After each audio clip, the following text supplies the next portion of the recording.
level. See me eye to eye. Stand up like a man.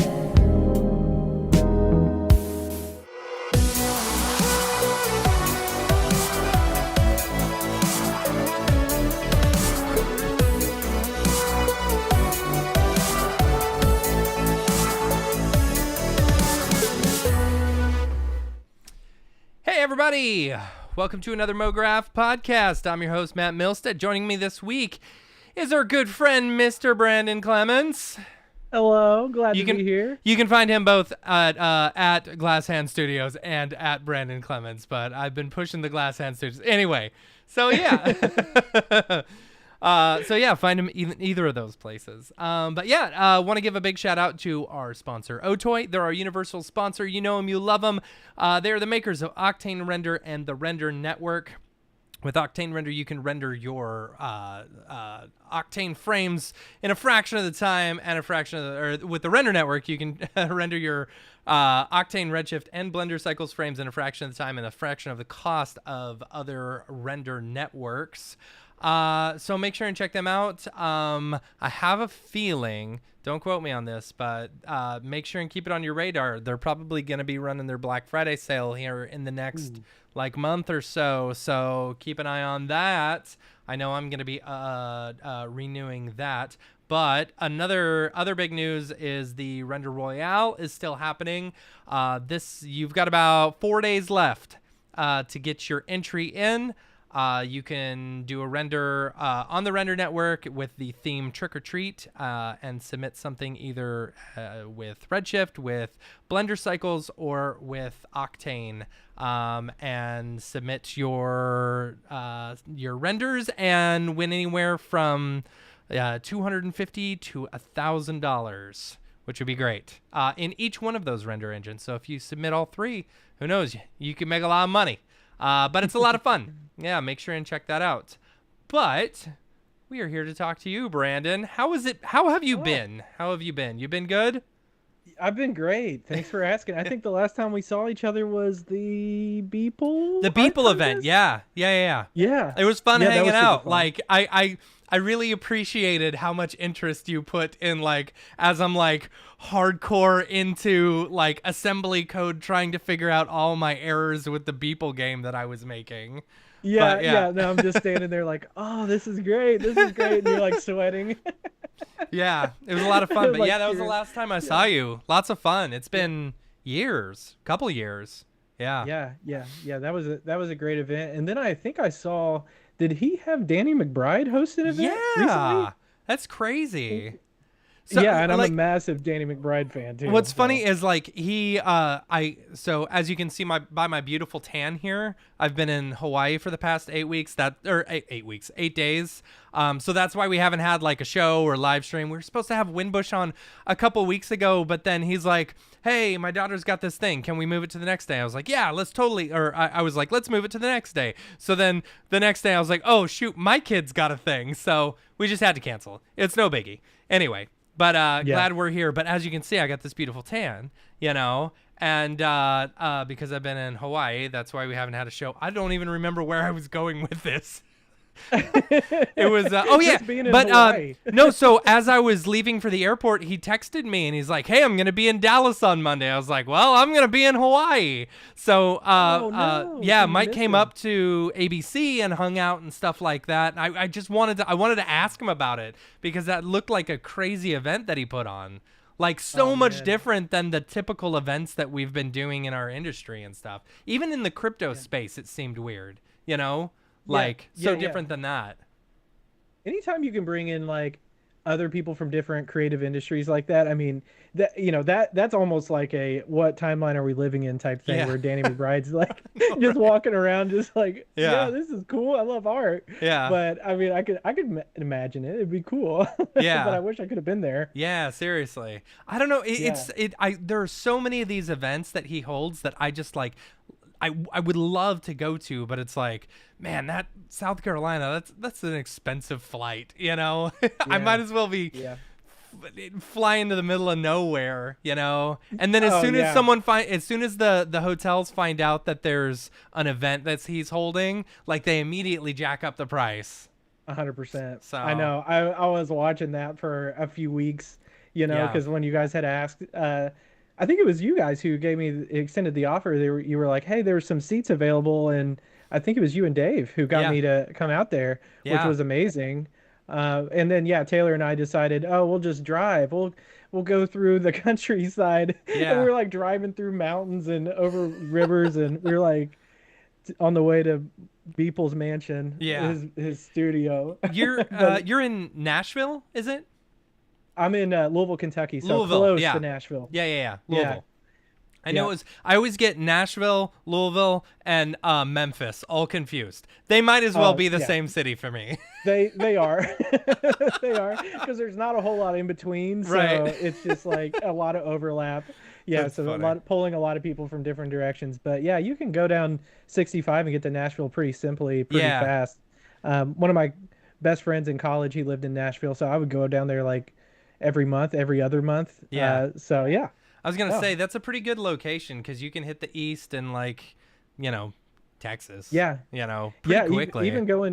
even going to Dallas when I was at ABC, I mean, hopping on a flight Yeah, was like no problem. yeah, Like it was so easy to get down there. yeah, So I need to come back. Taylor and I need to make another trip. Maybe when the baby gets a little bit older, like yeah, coming on down to Dallas and seeing yeah. everyone and hanging out. But Yeah, yeah, that was one thing early on with when we had kids was I was like, okay, we're not gonna we're just gonna fly, you know, and hmm. like we're gonna go everywhere. By my kid's first birthday, he had already been East Coast, West Coast, San Francisco, Disney, all these Oh, that's places, awesome. yeah. That's We weren't gonna awesome. let I it get love in our that. way. I So, love that. We got real scared because like we were, when he was born in March, I think it was like May, I think it was, where my hmm father-in-law he had booked this really cool vacation, and we were like, we had planned it for a long time, hmm and so we were like, oh yeah, we'll take the baby, it'll be fine. yeah, And then the time rolls around, and us being brand new parents, we were like, we were just yeah. so scared to like do anything with the baby, so we Yeah, just stayed home. it's And also kind of weird nowadays, post COVID world and stuff like that, Yeah. yeah, A little yeah, weird. exactly. I So, know. I feel like before all of that, I probably would have been like, yeah, just jump on a plane, let's go. yeah, right? Yeah, it's just different. So what have you been up to lately? Like Yeah. haven't seen a whole lot. I saw the whole reason I hit you up about coming on the show is because I saw you post a thing about like a plugin that you're making and stuff, and it's like, Yeah. okay, cool. Brandon's still pretty heavily in, Blender and stuff like that. And Yeah. then I know you were really big in Unreal, but I really haven't heard a lot Yeah. about Unreal lately and didn't know, you did the RTX On course for us. And I didn't Yep. know if like you were still pretty heavily involved in the Unreal world or whatever. Oh, 100%. Yeah. Yeah, I'm 100% in a lot of what, for social media for me recently. I just haven't posted a lot just because, being a dad and I being, get it. Yeah. just with him, so that's really kind of taken away from a lot of my time. But when I do have free time, which I guess is wee hours of the morning and late hours at night, one of my good friends that I used to work with at an agency here in Louisville called Scapecchio. This hmm was pre ABC days. Yeah. Um, it was so funny because I used Cinema 4D at the time, and he used Blender, hmm and he was coming from like a motion design background, After Effects, the typical kind of usual motion designer.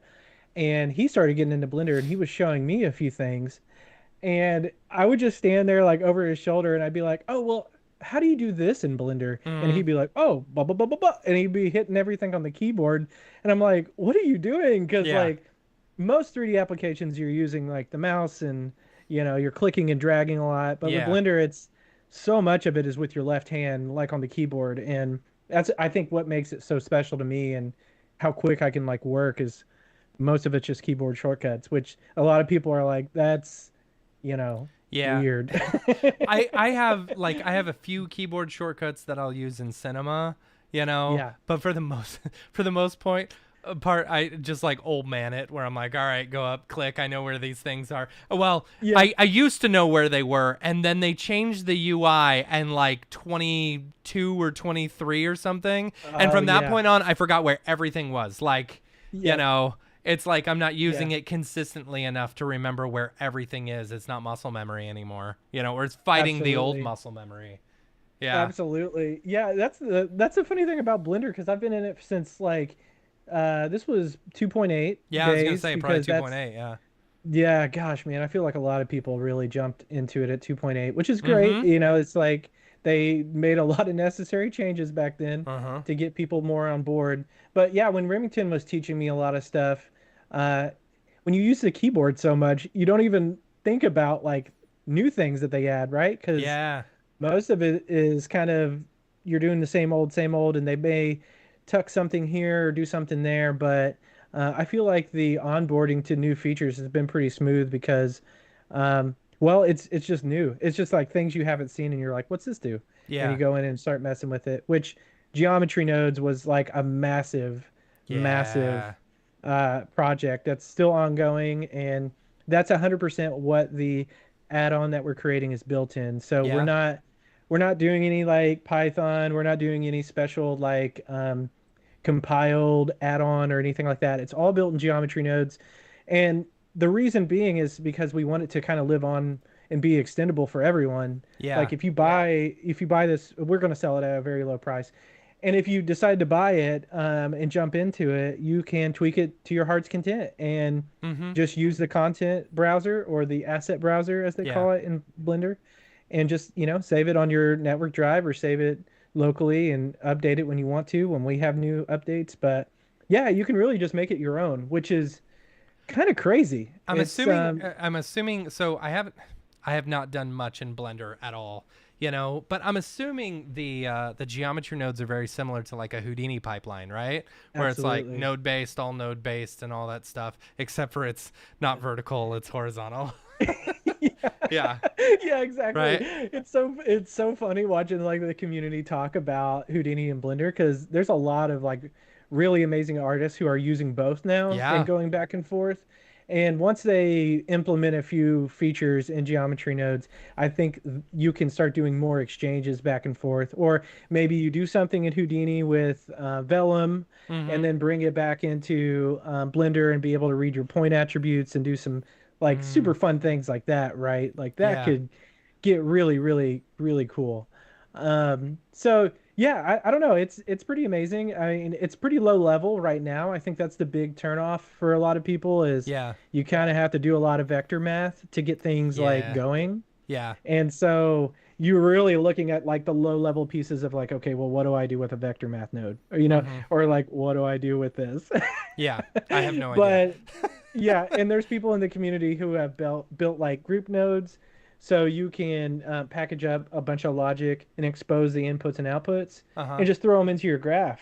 Yeah. And that's kind of what this tool allows you to do. So Cool. it's yeah, So is it's it truly similar? visual Is scripting. or to put this under like C4D terms or whatever? Is it similar to like building a like a plugin for using like Espresso and then making user Yeah, data and stuff like that you can then plug in your stuff exactly like that? on crack. Nice. Yeah. Yeah, for lack of a better term, on crack. But yeah, it's I think it's what Maxon wanted Scene Graph to be, Yeah. and I haven't been in that world for a minute, but it The seemed like that's where they were trying to head is like people want to use MoGraph, but they want to use it on their own terms and they want to yeah. use it in their own way. Yeah. So I think they were trying to build Scene Graph out to be similar to Houdini, Mhm. giving you exposure to like attributes and things like Yeah. that you can manipulate on down the line. And so I think Blender's kind of done it gracefully, even though their Yeah. first couple steps into it was kind of fumbled in a way. Yeah. But the guy who's heading this up, Jacques, I believe his name is, Uh-huh. he wrote a tool called Animation Nodes, Okay. and you guys may want to fact check me on it, but I'm pretty sure that's how it happened. but Uh-huh. but anyways, animation nodes was just like a separate thing. You had to download it, and you had to, and I think a lot of the foundation members and programmers were looking at it and saying, "Oh, like what do you want to do with this tool?" And he was telling them what he wanted to do with it, and they just brought him on as part of the salary employee foundation Yeah. person. So he heads up all the node stuff. So Interesting. he had already kind of like created something and had a few, more opportunities to fail, I guess I'd Yeah. say. Yeah. Yeah. And so I think he kind of had a better idea of how to structure this. And then of course the foundation, everyone who works there probably, threw in all their 2 cents and made it even better. Yeah. But yeah, so it's amazing. Yeah. It's really, Yeah. Yeah. really good. I've heard incredible things about the geometry nodes and stuff like that. And like you were saying, yeah, I think that's where they wanted to go with like capsules for in Cinema 4D. But I think I'm not sure. Now, don't quote me on this. This is just my speculation 100%. But I think that some of the higher ups got really worried, that it was going to be too complicated, because I will say, the reason I hopped into C4D versus any other 3D software is because of its ease of use and understanding and stuff like that. Yeah. Like being able to kind of like understand the workflows, and it's pretty easy, Yeah. versus say Houdini. I have been off and on in Houdini for like, I sit next to 3 of the best Houdini artists, Oh, man. and I'm picking Oh. their brain all day, and I'm like, I don't understand why this doesn't work. My brain just doesn't work that way.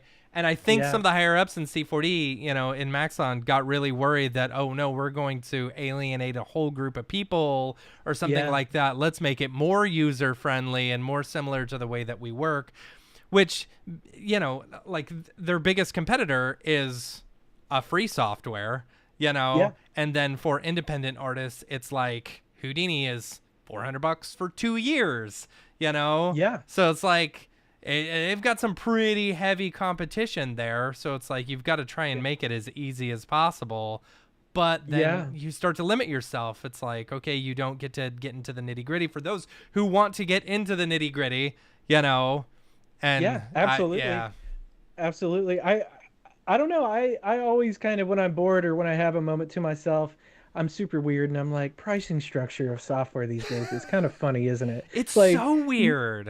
you just Yeah, I find myself thinking about it a lot too, and I'm just I don't know. I don't know, and I don't know if the software companies know exactly who their audience is nowadays either, because there's so many more people in this space now, especially after COVID. Like if you look at the statistics of Blender downloads during COVID and after yeah, COVID, and even today, yeah, I think Andrew Price, he posted something on Twitter that was really interesting. It was a Steam graph yeah, from the platform Steam, the yeah. games and everything. You can download Blender on there, but it was showing like the statistics of people downloading, and the more and more exposure and people talking about it more and more. So, you know, Also, is that customer base? it makes it the fact that it's free, Yeah, is a really, it's a very easy way to get jump started into it, because yeah, this is the thing. So like we've been playing around with, I've been playing around with some AI stuff, yep, and it's like, okay, so I'm going to try this new model, and I go to its site and it's like $15 a month. And it's like, okay, let me play around. I'll I pay know the where this is $15. The amount of money that I have wasted on so many different AI sites just to Dude. try them for a couple hours, it's ridiculous. But when you don't Man. have that limitation and you can offer it up for free, it's like you're going to have, the barrier to entry is just so much lower. And it's like, okay, and there's a billion Blender tutorials out there, Absolutely, absolutely. That was one of the things I was talking to. There's actually two thoughts I'd like to go down Sorry. this Yeah, let's do it. different paths, because you brought up an interesting point about AI, and I want to talk. I want to. We can talk about AI later. I'm sure there will be Yeah. plenty of opportunity. Yeah. Yeah, it's starting to become very memeable. Yes. At this point, it's so saturated, but The whole blender.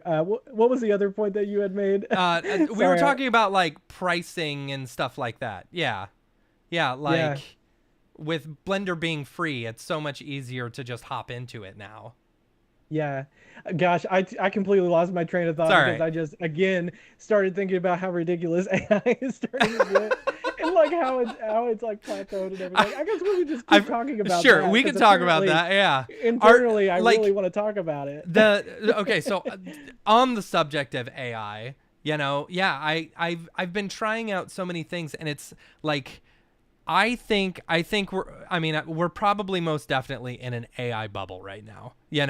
It's like you've got Yeah. all these different like AI platforms and stuff, and they're just sharing all the other AI platforms as well. It's like, Yeah. okay, here's Kling. Oh, guess what? By joining Kling, you also get Runway ML and you get this one. Oh, here's Higgs AI. Higgs AI, you also get Runway and Sora and this. And it's like, oh, How okay, well, I just want Sora by itself. Okay, well, come over here and and it's like, wait a second. What? I don't understand. Why is everyone sharing each other's IP and what stuff like that, who gets the money of all this stuff too? Right, Like, what's the business exactly. model? It's so Exactly. weird. It's so weird, and especially being like on the corporate side now with my day job, that there's been a lot of like consulting people, or there's been a lot of people in the space that have brought up stuff, and I'm like, I think you're just reskinning ChatGPT. 100%. Yeah, yeah, And there's so many people that are like, I don't know if they're still out there now, but they're in the last couple of months was shopping that around like crazy to yeah. just different corporations. And I'm just like, man, this is so memeable. It's so crazy. Yeah. Not to mention you've also got so like the, I'm looking at this, I'm looking at some of these things and I'm like, okay, well, I think they're all just basing this off of Comfy UI, right? Yeah. Or stability, and it's like, okay, they're just taking all of these freeware, models and stuff like that, Yeah. packaging them into a website that you can use, and then it's Yep. just running in the background off of AWS servers and stuff and charging you $15 a month, Oh man, this morning and yesterday when AWS started having some hiccups, Yeah. like every platform on the face of the earth was like Yep. experiencing interruptions. And I'm just like, how I don't know, it just doesn't seem very feasible to like continue down this path, with everything. But it's just really interesting. It's Yeah. just really interesting. Are you now you're working at Celsius right now, right? You know? Yep. Celsius, this week's show brought to you by Brought to you by Celsius. As well as Otoy, but Celsius this way. Um uh apparently we love Celsius. I love Celsius. I'm on I my know. this will be Yeah. my second one today. Second one in the past hour. Whoo boy. Yep. Um Yep. no, but like are y'all using any AI or anything, or it's like because Oh.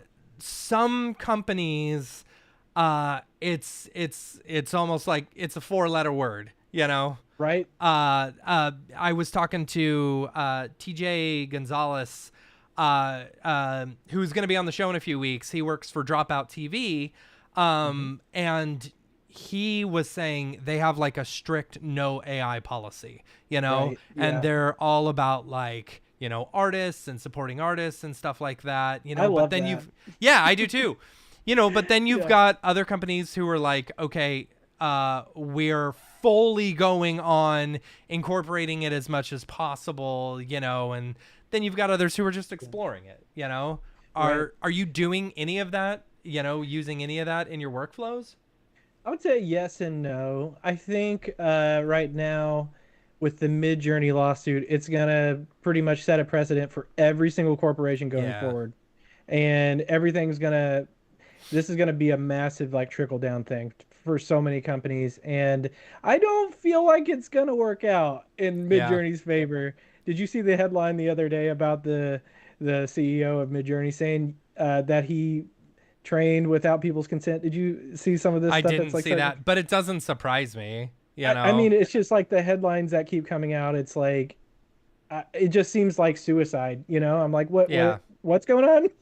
Like, I mean, you I know, don't know how you get large model. The only way yeah. of getting like such a large group of models that you can train on is like what Adobe did. But if you've ever used Photoshop and some of their generative AI stuff, you've seen how terrible it is. You Mm. know, like it's not great. It's not Oh as man. good as you would get with, say, like Nano Banana or, something like that, which you are 100% sure, I'm 100% sure, is just built off of stolen content, you know? Yeah, yeah, absolutely. I mean, I think Adobe's doing probably the smartest thing. I think Mm-hmm. they definitely kind of saw this coming in a way, with training on all their, the stuff that they buy and that they own, Mm-hmm. all their stock elements and stuff. But I don't know, man. It just doesn't seem like it's gonna work out well for Yeah. generative AI going forward. But we'll see. I think there has to be more artist-driven tools so they can get around that. I think Yeah. once you incorporate someone into that technology and you can say like, no, no, this was like someone using AI, then I think that's how you get around it. Yeah. And I think right now that there's not a great example of that. I know there's Premiere and some other tools Mm-hmm. that have some really cool roto effects that Yeah. utilize AI. But Yeah. I think when it's going to be the most successful in terms of just like blanket AI, when people say that term, it's going to be like a support, it's going to be a multiplier, it's going to be under the hood, but I just see it's always going to have to be people, so then you're not suing other people. It's Yeah. like I just think the whole like agency of AI, like just spitting out content, like and no one's monitoring it, is just like I think that's kind of I don't think that's ever going to happen. Or Yeah. at least in my experience with being in a corporation, there's going to have to be someone monitoring it, and there's going to have to be someone developing workflows around it. For sure. Yeah. I Mhm. agree. I agree. Yeah. I think the AI, like Build with Fires said in the chat, um the AI stuff, it's here, it's not going Hmm. away, and we'll all Yeah. be working with it in one form or another. Yeah. Yeah. Like it's just all about, for me, it's all about the tools and what make my job easier, you Yep. know? Like I love the idea of beginning frame, ending frame. Yeah. Like being able to have AI handle the in between frames. You know, uh, but the problem is sometimes you just don't get what You can see the AI, you can feel the AI, but there are other times Yeah. when I've seen people who have played around with it, and I'm like, oh my, I can't even believe that's AI. It Yeah, looks exactly. like perfect CG. You know, Yeah. and it's Yeah. like it's a weird place to be in right now. You It know. is. It is. It is. And so much is so many decisions are made by the fear of like missing this like efficiency train or Mm-hmm. something. And I'm just like, I don't know. I don't really know what the thought process behind that is. But to answer your question more of like how we would use it or how I would use it is mostly at the job that I have now, like with Celsius and Alani Nu and Rockstar and some of these Mm-hmm. other companies, we're utilizing tools that our company has like purchased or that we're, you know, subscribing to, Yeah. and we're building more of our own think tank with it, so to speak. Yeah. It's like we'll input like brand guidelines and things like that to kind of like reflect a lot of stuff off of Yeah. that. And that's been like really, really helpful because, there's just so many things that happen during the day. And you just need a little bit of help. And it's great to be able to go into a system and just ask questions and like Yeah. be able to read the answer and kind of reflect on it and be like, oh yeah, I like that. Yeah. So I think for ideation, it's been pretty massive, the way that we use it. And then I've also used it to build certain scripts and tools for other artists to, Mm-hmm. you know, to do things that are tedious. No one Yeah. wants to do something that's like super super boring. So putting it into a button and then like being able to see like the output of that is pretty satisfying. Yeah. And I think that's been like a big game changer for us, is just kind of like setting up like tools to help automate processes or link to documentation that we may have written with inside of the company. Hmm. And so I think that's like a massive efficiency there. Yeah. Um, but yeah, I think, this is just like the beginning. I really don't even feel like, you know, generating video or generating images is going to be like what my son, like Archer, like Yeah. what he's going to think of AI when he starts to get into, who knows, if he gets Yeah. into computer graphics. It's going to be so different. I It's going know. to be, and it's going to be permeated through everything. So, Yeah. you know, the stuff that Nvidia is doing though with AI in terms of like their hardware, that's really exciting to me. Mm-hmm. Um, I don't know if you've seen some of the stuff that came out of SIGGRAPH, like the RTX mega geometry I and like haven't. No. the neural shaders and some of these things that are in Unreal Engine. Uh-uh. Um, oh gosh, there's so much like crazy stuff there to unpack. But I think Is that they're from this gonna lead the last way. SIGGRAPH? Yeah, Yeah. yeah. It was, they kind of had released some stuff. They have like a webinar type of platform. Okay. Have you seen are you subscribed to anything like that through I'm them? not. No. They send out these emails and they're like, "Come join us. We're going to talk about RTX mega geometry in Unreal Engine, or we're going to talk about real-time caustics in Unreal Engine." Yeah. But they don't like put it out there like publicly. Like you have to be part of their like Subscribe to group their to thing. get the, Yeah. yeah. Okay. Yeah, so it's funny. They like just quietly like start shaping graphics. Yeah. Like I'm just like, this is amazing. They That's just kind funny. of just make this witchcraft and then suddenly just release it like during a SIGGRAPH presentation Mm-hmm. or the next AAA game or who knows what. Yeah. So, but it's all in efforts of like real-time path tracing and then eventually like compressing like asset sizes as well, so that you can stream like higher resolution textures Yeah. and things like that. So that stuff is like super exciting to Yeah. see, and that's all driven through tiny neural networks in textures. I'm like, what? Yeah. I'm reading some of this stuff, and it's more science fiction than making a video. Like, oh, I typed a Mm-hmm. prompt and a video came out.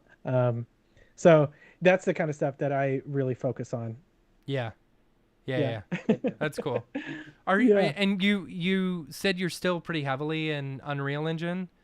Are Yeah. are you using it on like a day-to-day basis at your job, or is it mostly you're in Blender or yeah. Yeah. Well, things have changed since I've joined the team and since the company kind of like has radically changed. Like, Mm-hmm. uh some like backstory story time Story. on what on what's been going on with me. I was at ABC for I think about 2.5 3 years Yeah. and decided I didn't want to work remote anymore, so I said goodbye to them and all my friends there, which I still remain in contact with Mm-hmm. pretty much everyone at ABC in some form or fashion. But kind of stepped away from that to be more in person. And so there's a company here in Louisville called Congo Brands. It was started by two young guys. I think they were around like 27 or something when they started this Nice. company. And they approached someone who was in this area named Katie Hearn. She started a workout Instagram where she was like selling like, oh, this is like the workouts you should do. Mm-hmm. She started a gym, and then she eventually started Alani Nu, which is uh, probably how a lot of people know it now is energy drinks, but there's also like a whole fitness and wellness supplements, snacks, all kinds of stuff that they Oh, sell interesting. I didn't know that we that. sell. Yeah, Yeah. you can get like protein bars, protein powder, creatine, you name it. There's a bunch of like fitness, that's kind of what it was geared towards. But then the Yeah. energy drink market just kind of went bananas. And those two guys, Max and Trey, who started Congo, also approached Logan Paul and KSI and some of these other influencers and said, have you guys thought about energy drinks? Have you Yeah. guys thought about like hydration or whatever? And I think they had already had some inkling that they wanted to do something. Yeah. Uh, and so Prime Hydration, Prime Energy was started and took off like a rocket ship. Mm-hmm. Alani was already doing really good. And I think it was seeing a lot more like slower growth and Mm-hmm. steady growth. But when I joined, Prime went like Yeah. crazy, like all of a sudden. And I think the first month that I was there, I was flying out to be on set, and we were always doing like really creative stuff with the guys, and so like And being able is to, Prime owned by the same company as Alani? y- yeah, at Oh, one time, interesting. At at one one time. time, Okay. yeah, at one Yeah. time, yeah. So Congo Brands was like the parent corporation, like the house of brands, so to Yeah. speak. And internally, there were people who worked creatively on all of the brands. Okay. They had made other brands as well. Some of them kind of like quietly went away. Some of them have been sold, whatever. Yeah. But Alani eventually was sold to Celsius, Yeah. and so This that episode brought to you by happened. Celsius. Brought to you by Celsius. Sorry. Go ahead. That happened recently, and there's a bunch of news articles and stuff about everything that how it went down, but it was sold for 1.8 billion, which Crazy. is unbelievable. Yeah. And so I was very lucky and was able to follow basically the team over. So all the creatives came with, they didn't buy just Alani Nu, they bought like a studio, so to speak. Nice. And so I was very lucky and was asked by Joe Beth Fink, she's like the head of creative at Celsius now. Mm-hmm. She was the head of creative at Congo. Um, but yeah, we were following her essentially. That's So it's awesome. me and a small team of CG artists. So to answer your questions about software, Uh-huh. we were using the guy who runs the group for computer graphics. He was a longtime friend of mine. Kind of knew him from different jobs and different meetups and stuff. His Mm-hmm. name's Chris. Chris, he used Softimage back in the day Nice. at an animation studio, and then once that went under, then he moved over to, I think he used Maya and 3ds Max for a Mm-hmm. while, and so I was using 3ds Max and V-Ray when I joined, and I was coming with like experience with Unreal Engine, Love and myself so some 3ds Max and V-Ray. Boy. yeah, yeah, and so gosh man, I in high school, that was my first 3D software, was Yeah. 3ds Max. Yeah. And it was such a, like, just cutting your teeth, because it's such a professional software. It's used by like so many different industries, and Mm-hmm. as a kid jumping into it, you're like, what does this do? Yeah. And Yeah. but I think it was Andrew Kramer who did like he did like an asteroid like hitting the street in one of his tutorials, and he Yeah. used 3ds Max to Yeah. like do the 3D animation. uh yeah, weird history lesson there, but yeah, so that's kind of what I jumped into, and then brought capabilities with Unreal Engine. Mm-hmm. Did a few different experiences for them. Worked on some WebGL stuff as well. Mm-hmm. We've done a lot of just different interactive stuff, but uh, Prime X was a competition that was going on. What was it, a year and a half ago? Mm-hmm. And it was all driven. It was a game, so like the more you buy, the more you collect, and it was all through the web. So we worked with another company to create that. So I've done a lot of like just game interactive programming, being there, Cool. just yeah, doing all kinds of just interesting little projects. And there's a project right now that I can't even talk about, Sure.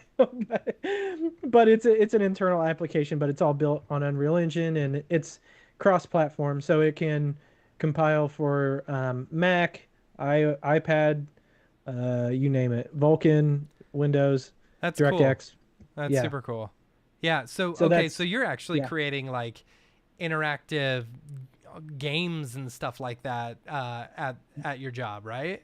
Yeah. This app that I can't talk about is That's like fine. Yeah. it's more of just like a efficiencies type thing. It's like there's I probably could talk about like certain things in the consumer I packaged wouldn't. I goods wouldn't risk industries. it, but There's certain things that we want to look at, but we don't want to wait to have these things yeah. be available to us. So that's where real time comes Yeah. into play. So and we work really closely with like designers, everyone in Celsius Studios. Like we're constantly communicating day in and day out, trying to create the best product, trying Yeah. to create the best looking product Yeah. possible. And so yeah, it's so early. It's so early in this whole Celsius Studio kind of adventure. And So it's been really fun. so you're still in both Unreal and Blender, I'm assuming, on a day to day, right? Yeah, yeah. So we do use a lot of Blender to kind of like process assets, Mm-hmm. validate things. We reuse a lot of assets. Yeah. So it's pretty streamlined. Like when Todd and I, when we go in, we're in charge of product visualization. So that's kind of my responsibility is to make sure the products look good and to render everything out Cool. and to kind of work with the designers to come up with new products. So that's kind of my responsibility, and him and I work together to make sure like everything comes out the other end as it Mm-hmm. should. And so Blender, I think, has proven itself to be very integral in that because even it's weird if you get down to like the color science of things and you get so deep into it like we are. Everything comes in CMYK. Yeah. Basically, everyone's using CMYK, spot colors, Pantones, a collection of different colors, and even if you were just to put that into like uh, Cinema 4D and Mm-hmm. Redshift and use ACES and use the tone mapper that's by default in I don't know why all these 3D apps only have like one tone mapper. It's that ACES SDR 1.0 Uh-huh. video. You know what I'm talking about? I think so, yeah. That's in Redshift. And that tone mapper, like really to bring those high values down to the low standard definition range or that going from HDR to SDR range, it really like clamps the highlights and then it really kind of darkens the dark. So Yeah. it's like this weird, and the only way to really combat that with Redshift that I've found in the past is just to, use post effects and stack it and bring, curves and other things into mix. But with Blender, there's a really great tone mapper, and I'm gonna bring it up because I always forget what it's called. But it's called Chronos PBR Neutral, and Okay. so it's developed by the Chronos Group, and they do like Vulkan, and they like have a bunch of other projects that they manage and stuff. But this tone mapper was built for commercial um, products, like selling 3D products online, like visualizing your products in 3D Yeah. and having like those colors come through on the web very cleanly. And Yeah. so, yeah, Blender just has that natively in it as part of the view transforms that you can cycle through. And I was just like, why does it other apps, Yeah. why don't we have the ability to go from AGX to ASYS 2.0 um, to Chronos PBR neutral, which is a friggin' Because mouthful, but 90% of people don't think about color when it comes yeah, to any sort of 3D application or anything like that. That's yeah. probably why. And that was like me taking over this department because I was in charge of real time interactive media. And then when we went over to Celsius, our team shrank. So I took over product viz. And Hmm. that was the one thing that I really had to nail was like colors, like just being able to accurately depict colors. It's a whole thing, Oh, it but is. Yeah. The it's whole, just so like, it's so funny because on the MoGraph Slack, it's like anytime someone mentions ACES, it's like that's the conversation for the rest of the day. yeah, it It just doesn't matter. Like, from there. it's over. There's no more conversation. We're all talking about ACES, and some people are Yeah, all like, "Yeah, let's do it, ACES," and other people are like, "Boo, ACES," and it's yeah, like, yeah. I don't know. With most things, the devil's in the details. I Yeah. personally love Aces and like what it provides and the whole workflow and being able to like use different camera IDTs and like ODT like I get it and I love it. Mm-hmm. But there's how do you onboard someone to that? It's Yeah. like especially like newer like kids that are coming out of college and like gearing up for the job market and then you have to sit them down one day and Yeah. talk to them about aces.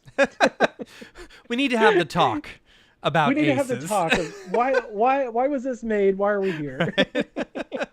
I've watched quite a few tutorials on ACES, and I used it for one or two projects that like early on in that whole ACES pipeline stuff, and I get it. Yeah. And I can get where you're coming from, especially where it's like, okay, we've got to make sure that we're matching our colors correctly 100%, especially when when you've already got assets that you're ingesting and stuff like that. You got to make sure it's perfect, versus like the 90% of the world who are literally just doing things visually, and they're like, okay, I'm not comping. Because me personally, I'll do a little bit of comping sometimes, but I try and stay away from it. I know, especially and you probably know this from ABC, we try and stay away from comping entirely, because it creates a whole nother pipeline of problems and stuff like that. Because if you've got one person hopping into another person's, and then it's going to take 20 minutes, half an hour just to understand what the project is, with all the comping and stuff like that. And it's like, versus just getting it visually, making it look good, and it's like, okay, I'm good. But again, when you're dealing with brands and they've got to have very specific colors and very specific guidelines, I get that, Yeah.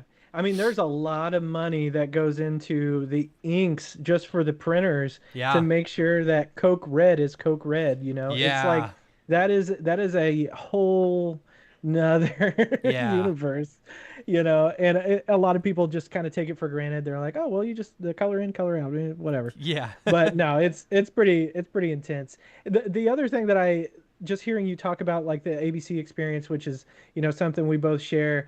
That was the great thing about being there, is everyone before meeting Barton and the leaders there at ABC was just everything's comp. The magic happens in comp. And I never felt that way. I always, and especially being in real time, I just wanted it to look good as I'm looking at it. I don't, I want to have the correct data in, and I want to feel confident that what I'm doing is correct. And I don't want to have to just flub it. And there was another guy I worked with, Clay at Scapecchio. He was a shooter. Like, he did a bunch of video editing and stuff. Great guy. But we used to always make each other laugh, because I was like, well, I'm getting out the digital duct tape. And it's just like something you never want to do. You can't peel that back. It's just a mess.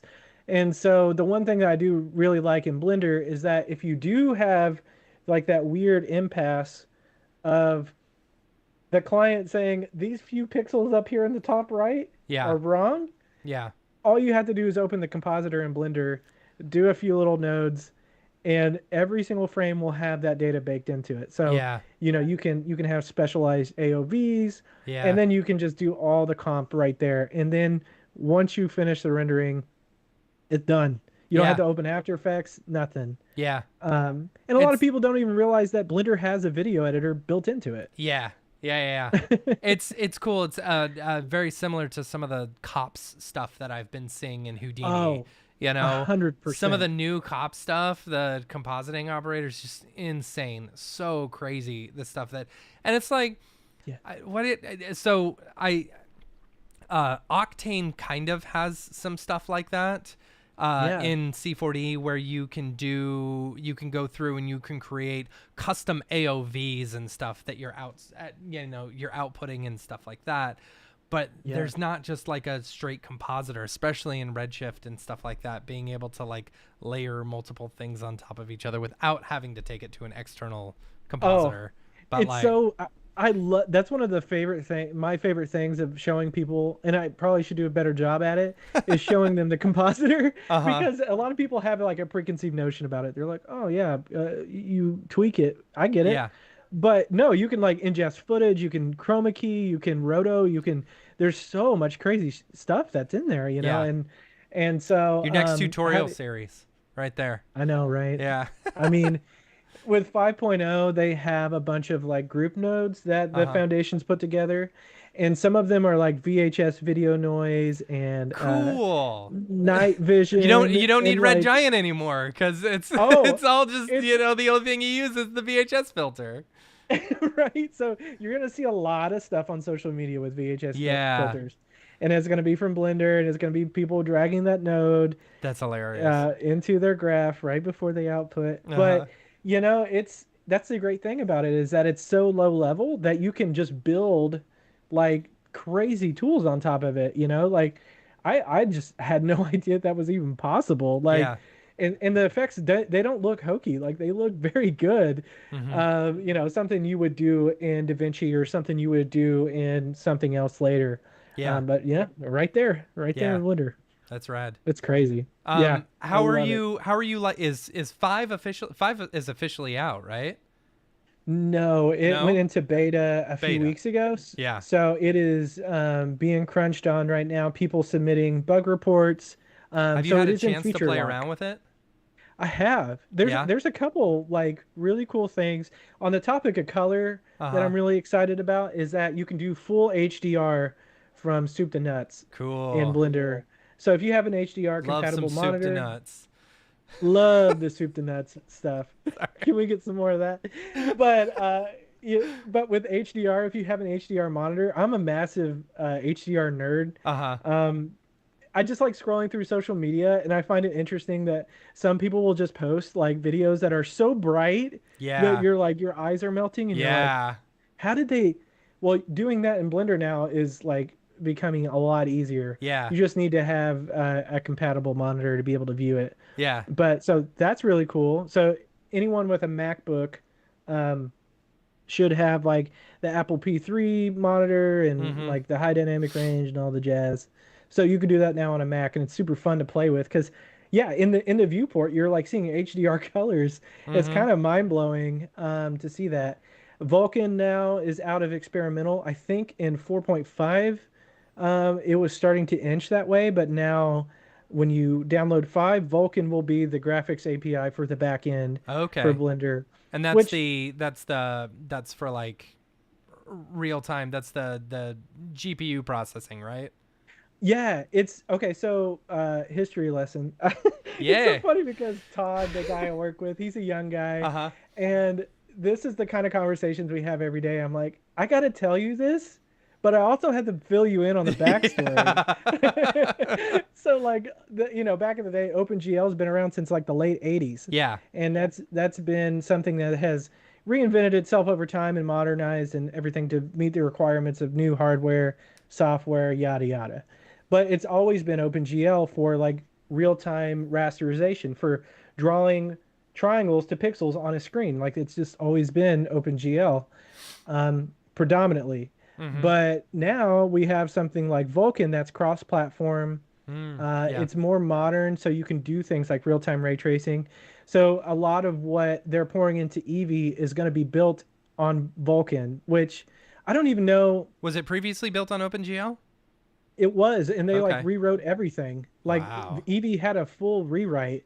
So the viewport, and even when you're just in the standard shading modes, so workbench is kind of like what they call it in Blender terminology. If Mm-hmm. you're just looking at just shaded lines or whatever, it's Vulkan. Like it's everything from start to finish that's you're visualizing in your 3D scene is built on that. Interesting. So that just opens the door to so many possibilities with hardware vendors, with working with um, Mm. NVIDIA and some of these other Yeah. manufacturers. Did I read something like that Intel and NVIDIA are teaming up or something? Um, Maybe was it AMD and Nvidia or I don't something? know. Yeah, It was, I feel like I know what you're talking about. I just don't know yeah. 100% what you're talking about. So like whatever the heck that they have going on, who Yeah. knows what they're gonna do in the next couple years, Yeah. to push graphics forward. I just feel like you're gonna to have like a modern API to be able to access all the goodies, Mhm. like oh, how are you gonna do that with OpenGL? I don't Yeah. know. Maybe people will build bridges to it. Who knows? I mean, engineers will be engineers, but So it yeah, was Cycles built off of OpenGL or Vulkan, or was that only using NVIDIA cards or like CUDA or yeah. whatever? Yeah, so Cycles takes advantage of Metal if you're on Metal. Okay. Apple, Yeah. or in optics, Uh-huh. the optics framework for NVIDIA. And then they have like, what is the other one called? There's another API for path tracing. I'm gonna cheat. Wait. HIP, I think Yeah. is AMD's, and Okay. then one API. One API I'm not even sure who's using that, but Yeah. these are the different APIs for path tracing for cycles. Okay. Um, CUDA and so optics. Yeah. Hip. Okay. Yeah. yeah, so those are your choices there on my machine. When you're on Apple, it says metal and other things. Yeah. But yeah, so Apple's part of the corporate sponsorship for the foundation as well as NVIDIA. So, you have a lot of interest from these hardware manufacturers and Yeah. people who are making experiences for people. I don't know. It's weird with software right now, right? Because you don't want to have like closed doors like Yeah. anymore. If you're Yeah. really trying to advance graphics in today's world, I'm just like, how are you going to do that? Like, how do you explain that to stakeholders? Yeah. How do you explain that to charts and graphs? And it's just things get so mixed up. And I think that's where I was like, okay, Blender, I'm all in because the community's here. Mm-hmm. They just don't care. Like they don't care about whatever Autodesk is doing. They don't Yeah. care about what anyone else is doing. Like they just do it their way, or no, they're just going to do it their way. There's Yeah. no option. Yeah. It's There's no really other cool alternative. to see like the corporate sponsorships come out, you know? Yeah, Like I know Otoy is, you talk about yeah. Apple, Wacom. Yeah. Wacom was a Wacom, big one. I believe Nvidia or something, but it's like Yeah, it's really cool seeing these software companies come in and say, okay, we want to help support the Blender Foundation and stuff like that, yeah, and like keep it alive. So it's like the salaries that are getting paid to all these yeah, people in order to keep it free is yeah, awesome versus yeah. relying on like users and having to deal with that and stuff like that. It's like it's Yeah. I don't know. I, Socialism in software development or something, yeah, yeah. It's so crazy because like when I first got into the industry after college, it was like democratization of software. It was like software Yeah. became cheaper and more available. It was Yeah. on a shelf. You could buy it. It's right there. It's not in a studio, or Mm-hmm. whatever. So that was like the big thing. But now I feel like just the accessibility is the Yeah. thing right now, and I don't think that offering free trials is a way to hook people anymore No. because Especially if everyone's you don't burnt make out your on. free trial long enough for someone to be able to learn it. Cinema 100%. 4D. Yeah, yeah. But everyone like me, I feel like shares a sentiment like me. Like I and you, how you said with the AI stuff, I'm like, I just don't want to buy. I don't want to attach my credit card to all these different things, and Yeah. then what am I doing I with it? guarantee you How? there's one or two AI things that I have forgotten to cancel. And like I'm gonna Yeah. get charged it next month. I just know it. Yeah, exactly. Exactly. So here's your reminder, everyone in the Yeah, chat, right. to like go through your credit card statement and cancel all your That's AI funny. stuff that you're not using, and it's obviously just built off of ChatGPT. Yeah, it's so funny because I was thinking to myself the other day, I was like, mograph.com, like I want to, we have kind of built this social network, Yeah. for artists and stuff like that. And it's like, we've made it ad free. So really there's no ads in your feed. It's, chronologically based, so there's no algorithms involved or anything. It's like classic social media, where Yeah. you'd hop on, you'd see all of the people you follow, and it's like, okay, now I'm done, Yep. and that's the way it should Yep. be, I Yep. think. And I was thinking to myself, I was like, man, it would be really cool if Cinema 4D were free, and like, Yeah. or it was a lot cheaper or something. I was thinking about like the Blender and I was like, well, MoGraph is free. It doesn't have a high cost. And I was like, maybe my goal shouldn't be someone else buying out MoGraph.com.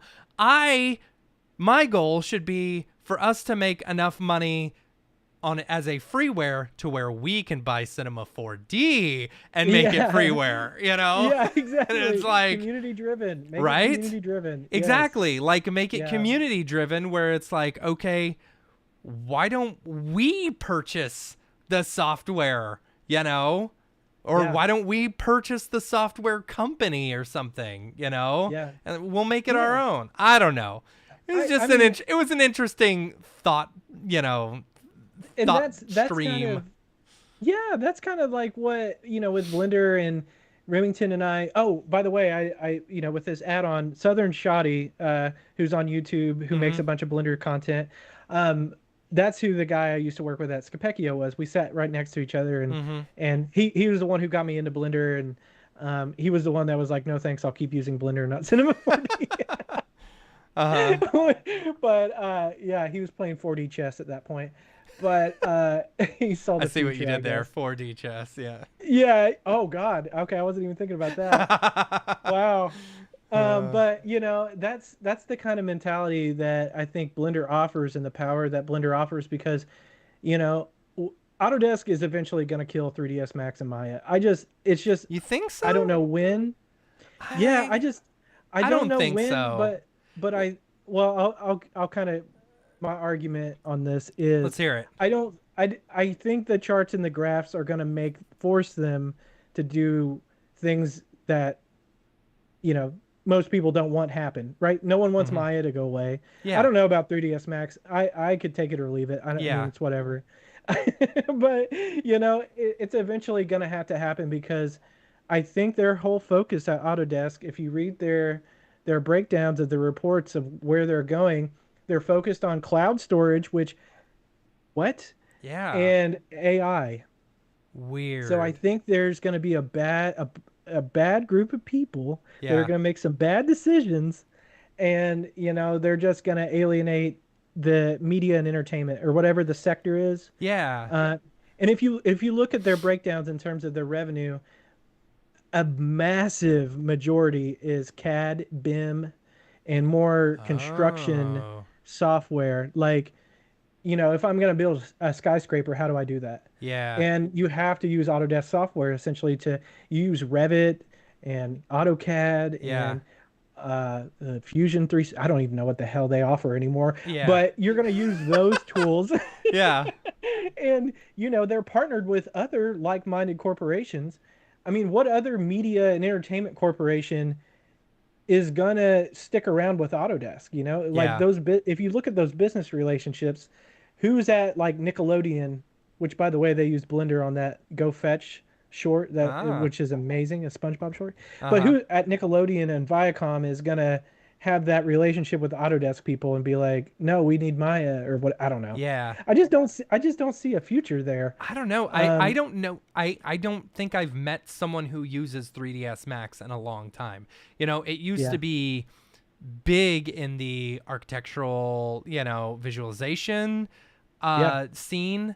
But I still, there are quite a few people still using Maya, yeah, like, and I've worked closely with a bunch of people in the past few years who have used Maya, more yeah, so in the past few years than I did in the past, because, there's so much more crossing, of different DCC and stuff like yeah. that nowadays than there was.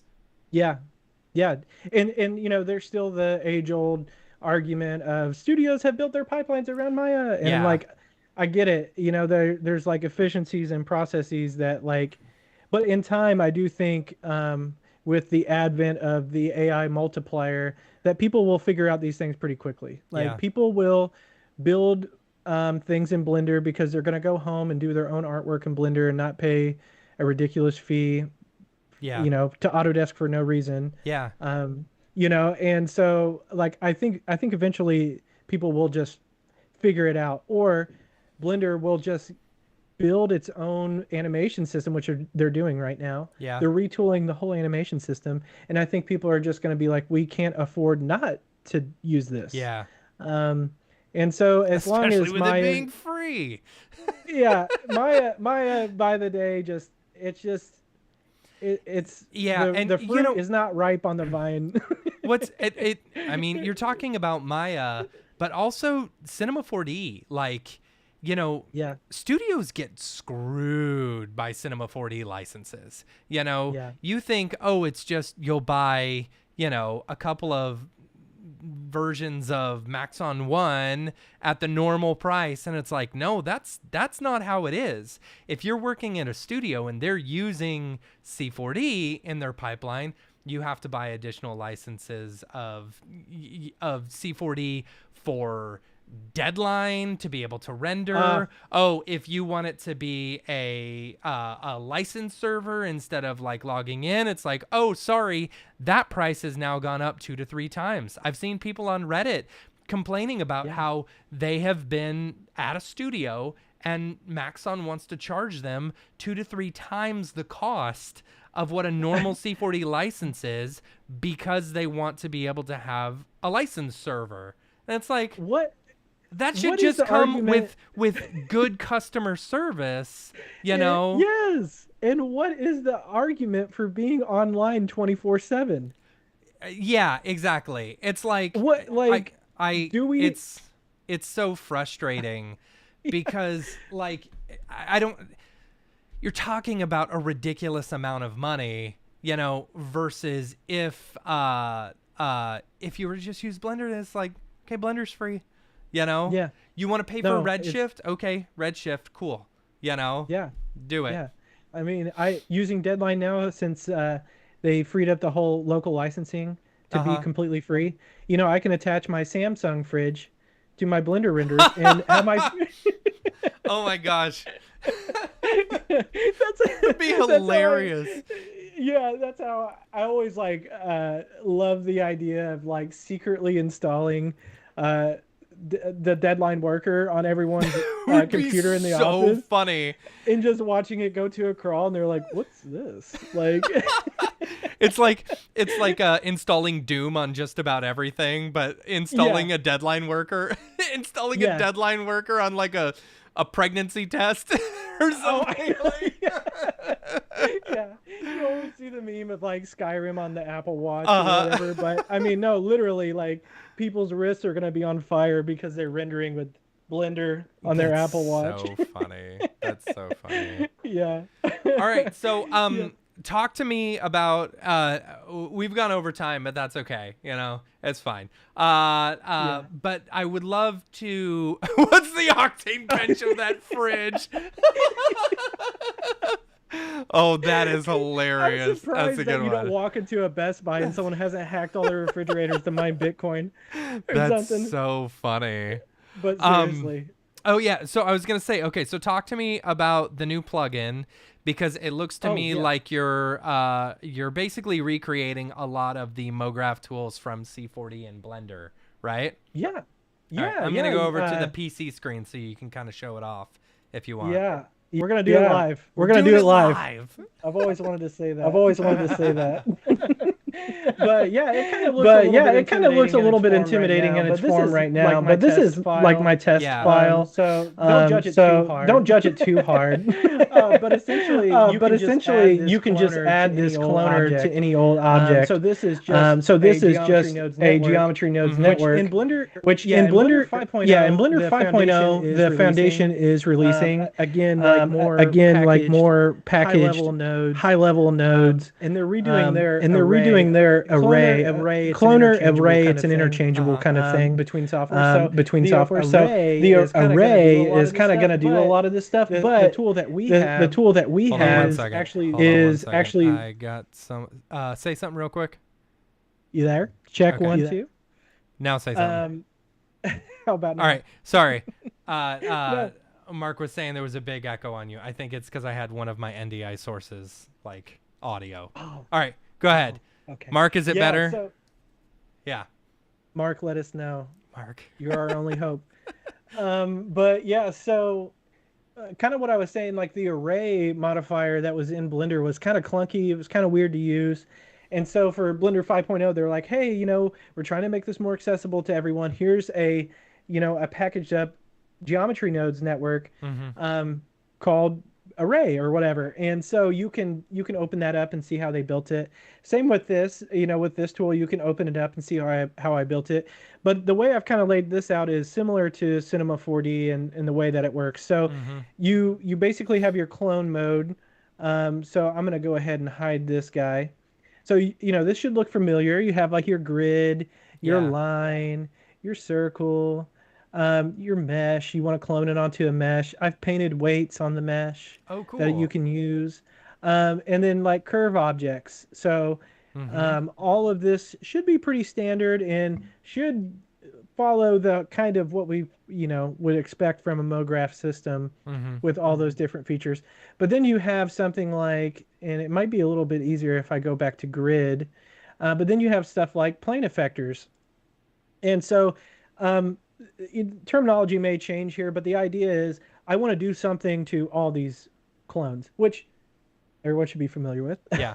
you know, so you can actually change the scale of them. You can move them up, but now I want to affect that with some type of fall off. So you can attach an object, Mm-hmm. and I use the term object now being something that exists in the scene can drive this. So it doesn't have to be a non-renderable object. It could be a little character that waddles, and as he walks through the Yeah. scene, like the clones react and all that. So there's just a ton more flexibility, I feel, with this. So you can see, like, as I animate, it happens like you would Yep. expect it to. Um, but all this is additive. You can change the blending modes to subtract, Mm. but you have your random effector, step effector, push apart, shader, target. We have something called, and this is kind of lifted from um, Unreal Engine's MoGraph system that they have, but it's called animators. So you can just set this, and then you can have it like ping pong or repeat, Cool. so it will go up. So you can do a lot of like simple little animations like this, and I thought that was a really clever thing that they implemented in their system. So we kind of did something very similar. Yeah. Um, and then we also have a spherical fall off, of course, and then a tracer object. So you can add this tracer, and it will just go through the line. You will Oh, just cool. do the tracer thing. Yeah. Yeah. Yeah. So and then you mix this with Eevee, and you're having fun. Yeah. Because then you're more or less having the ability to do real time motion graphics, because geometry nodes is very fast, and the way that we've built it is built on attributes. So all these Okay. things are instanced, and then you can go over into the spreadsheet and check out how's my attributes changing. It's Like, so similar to Houdini. It's it's crazy how so similar to similar. Houdini it is. Yeah, yeah, and Houdini paved the way for all this procedural Yeah. mentality. Obviously, it's enough good things can't be said about Houdini, but yeah, so it's kind of that mentality. So it's very modular. Like I want people to use this how they want to use it, and not have so much like handcuffs Mm-hmm. on it. But we're gonna create some preset like templatized files Mm-hmm. for people to use, but of course you can break it open and do whatever you want with it. Yeah. We also have other things in here like text objects. So we did a better text that has Ooh. bevels and like better geometry. Yeah. But this is working with, so like if I added like a plane effector here, this would work with that system as well. So Yeah. you can use a text object and do more motion graphics types of stuff with that. So there's a whole slew of things. There's a curve tool in here, so you can do like dotted lines and wigglers and things like that. Oh, So you nice. so hello, sir. Glad you could join us. Um, my little Eevee compiled shaders just decided to wake up and go That's away. funny. Oh, I actually have it animating right now in a different way, but Ah. so on a different frame it disappears. But you have all different types of little tools to help you go through your day. You also have like things like fractures are in here as well. So like if I had a an engine, like a turbine engine, and I wanted to like explode it apart, Yeah. I can just throw a fracture object and then um, throw effectors on it. So this should feel That's cool. pretty Yeah. pretty Very similar. similar to a Yeah, lot of the C4D tools. That's yeah, something that yeah, as soon as I saw your little post, your post about it, I was like, oh yeah, okay, I'm in. You know, yeah, because yeah. my C4D license, like it, I've got a month and like 2 weeks left on it, and I don't plan on Yeah. renewing. You know, Yeah. so, because Yeah. I just recently bought the 2 years of Houdini, and it's like, okay, if I'm gonna move into any sort of pipeline, it's gonna be a Houdini Blender Houdini pipeline. You know, Yeah, yeah, definitely. I think a lot of people feel that way because, Blender can do like the everyday thing, yeah, and then Houdini can do the specialized thing. yeah, And those two pair really well together. And yeah, Cycles has gotten so fast and so good. The yeah. same with Karma, though, honestly. Yeah. I mean, I Um, use Octane for everything, and Octane's yeah. good in, Blender. It's good in, Houdini. It's totally fine. Yeah. Oh yeah. I absolutely still love Octane as well. I mean, Yeah. it's really I mean, gosh, from what was it, Octane 3 days, like when people were really when it was stable enough to like Yeah. actually do production work back in the early days. Yeah. It's just continued to grow and blossom, Yeah. and I think Jules has done a fantastic job leading that whole team. I agree. It's crazy how fast they implement stuff too. I mean, Yeah. they they seem to turn on a dime when incorporating new technologies. Yeah. Yeah. It's cool. So Did you, speaking of, Silverwing, just released a tutorial on meshlets. Did you watch that? It was only I like haven't 3 minutes yet. long or something, but it's really cool. It's basically like you're loading in geometry into like your hard drive, Yeah. and so it's like an LOD. So it'll Yeah. load different levels depending on how close the camera is, and all of that is not put into VRAM, Yeah. or at least like only parts of it. It's loading in different LODs. And so if you're far away from something, it's going to load the lower LOD, and that lower amount will go into your VRAM versus the higher amount when you're super close up, which I think is really cool. Like, It's genius. yeah, I mean, that's the mentality of Nanite, right? It's like yeah, you're circumventing like triangle rasterization, and you're putting all of that into a different technology. It's like you're putting 100%. that into, a shader, you're putting it into something on the GPU that's going to like handle all that, Yeah, which, goes around the whole limitations of like what we've always had since the dawn of time. It's like, I can't draw tiny triangles, yeah, that are smaller than pixels. I can't yeah, draw sub-pixel triangles. So, like all that stuff is like super, super exciting. And I always wondered, I was like, is that a game only technology? Is that just a technology that's only for real time? Or yeah. will this eventually like make it into quote unquote real time path tracers? Yeah. And I think Octane is that only available in Octane standalone, or have they No, moved that over they to? just moved that over to, that was the tutorial was for the alpha for the C4D plugin, you know. So Wow. and they Yeah. may actually already have that in the Houdini plugin as well.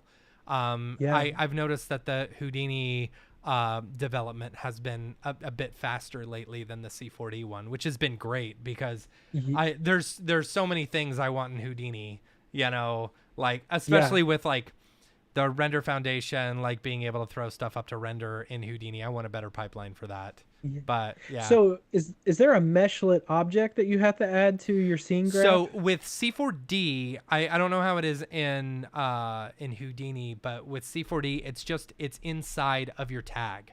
So you throw an Octane tag onto your geometry, and it's literally a checkbox. You just name it whatever you want. You click on the checkbox, and it will like basically load it into memory, which is really cool. So in theory, if you had like a really dense asset, Uh-huh. you could like draw it differently in the viewport using C4D. Like, oh, I just want to draw it as a box. Yeah. Don't try to draw this. It's gonna be too crazy. Yeah. Just throw a meshlet tag or a meshlet attribute on the tag and say this is a meshlet object, and then just view it in Octane's live viewer. Well, no, not really. So the Okay. what it does is it treats it like an LOD, but you're not loading in the LOD. It's building it itself, you know? Yeah. So basically the closer or further away from the camera you are, it like takes down the amount of like polygons in the scene and stuff like, or in that particular thing, but it's not loading a separate, I guess what you could do is you could hide it, and put something else in the viewport and just like, you could do that for sure. Yeah, because a lot of these like DCCs, they're just not going to want to draw a 1 million, 2 million polygon object as easily as say, I just want to draw it as a box, but show me in the live viewer like the full, pretty thing. Like show me that. It'll be interesting to see some of like when you've got, especially in C4D doesn't do well with massive scale, so like really, really big scenes and stuff, it doesn't do well. Especially in Redshift as well, it will, you'll lose it all, or you've got to spend 20 minutes just opening your project. It will be really interesting to see if some of these, like the meshlet stuff, will help with pretty massive scenes, Now, with the meshlets, it does take a little bit in order to load it into, like, save it onto your hard drive. So if you've got a really high density geo, then it's probably going to take a little bit. But once it's on there, it's like, it's good. It's good to go. Yeah. Yeah, and that's always been a massive problem, right? I mean, that's why Unreal Engine is so, like, people are just gaga over it right now, because it's like, well, I'll throw whatever at it. Mm-hmm. For sure. I'll try to make it happen. Yeah. Probably not the smartest thing to do, but it's great to have the option to do all that. You know? 100%. So, I don't know. I'm super excited about that. I got to check it out. You should. And Silverwing has no idea, but I'm his biggest fan. So. Oh, dude, right there with you. He's. I have really, really loved his tutorials lately. They're such high production, and like he just does such a good job, such a fantastic job. And he's so funny too. Yeah. And he's so nice too. He is. Like every morning on the MoGraph Slack, he's like, "Good morning, everyone." Oh my gosh, so happy. Yeah. It's great. Gym. Yeah. I know. He is. Yeah, the knowledge that man holds. you gotta protect seriously. He's awesome. All right, cool. Well, we should probably get out of here. I got to go have dinner. You got to get to your baby. Yeah. But Brandon, I got to have you back on. I mean, this like flew by way quick. I know. So we didn't even get to the Mega Grant. I know. No, okay. Great. So once you get the Mega Grant, hit me up. We'll have you back on. Right. You got the sign up. Just sign up for another time. Whatever. Yeah, please, Epic. Please. So I have ideas. But yeah, thanks to everyone for joining. Make sure to follow us on all the socials, especially YouTube and Twitch. We've been doing our weekly MoGraph Hangouts, where I'm going through Houdini and playing around with stuff like that. Those are Thursday nights at 7:30. We've been off the past couple of weeks because I've been traveling, as you can see my beautiful tan. And we've got a ton of really fun guests coming up on the show. We've got next week is going to be Nick Scarcella. He did a bunch of really cool cop stuff in Houdini, so I'm really excited to talk about that. We also have TJ Gonzalez from Dropout TV coming on in a couple weeks. It's going to be a lot of fun, so make sure and follow that. Also, if you're not subscribed to the newsletter, go to mograph.com, subscribe to the newsletter. We send one out about weekly, maybe every couple of weeks, just the upcoming guests and also other things.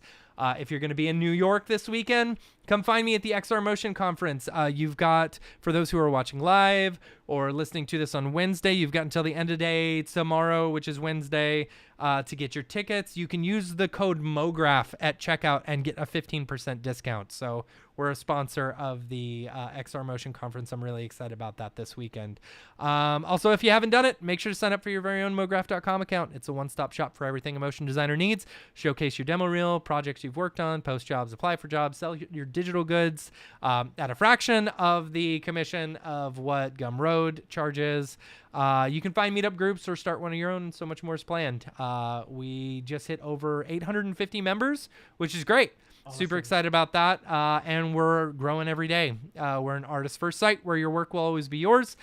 You will not be advertised, and you'll have a timeline. There's no algorithms. It's all just classic social media feed. So yeah, come on over to mograph.com, sign up today.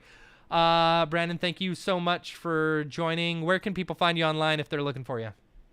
You can find me on YouTube. That's probably the easiest place. Glass Hand Films or Studios. You'll find it. There's not a lot of things called Glass Hand. There are, yeah. There was a few, yeah. Yeah. So, Thank you, awesome. Matt. Yeah, man. Thanks so much for being on the show. Until next time, I'm Matt, and you are Brandon, and we're out of here. Later, yo. Bye.